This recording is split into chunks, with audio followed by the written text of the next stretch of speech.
Who would have thought that something as popular today as alcohol would cause a major event during Ulysses S. Grant's presidential term?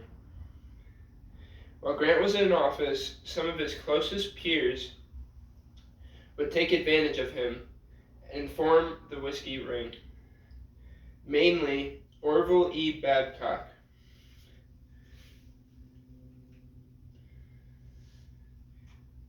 Grant's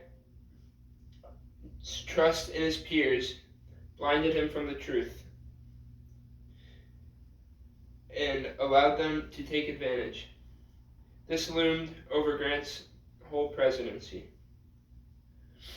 The Whiskey Ring scandal was exposed bribery and corruption within the United States government.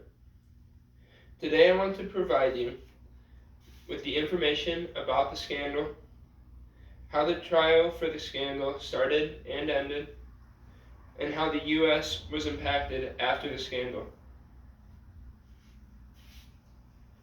The scandal started around Grant's inauguration to help him with re-election. A historian who followed the scandal, Timothy Rives, stated that from November 1871 to November 1872, the 5 principal members of the ring received between $45,000 and $60,000 each. 4 participating distilleries received the same amount, coincidentally. Grant won re-election in 1872. John MacDonald, one of Grant's generals, would pay off the newspapers and stores to help win Grant the election. The group later became known as the Whiskey Ring and ran through the main cities of Chicago, Milwaukee, and St. Louis. In 1873, the group became more than to help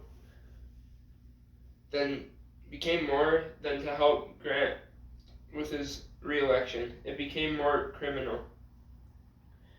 This is when the Whiskey Ring initially took advantage of Grant's trust.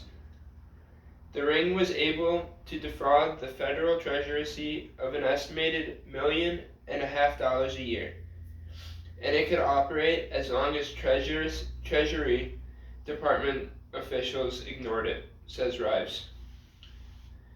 The Whiskey Ring was able to operate like this until Grant hired some to look into the situation. He hired Benjamin H. Bristow, and this began the unraveling of the truth about the Whiskey Ring. Bristow put together a secret team to get evidence about the scandal, and Grant also hired Special Prosecutor John B. Henderson to work the case.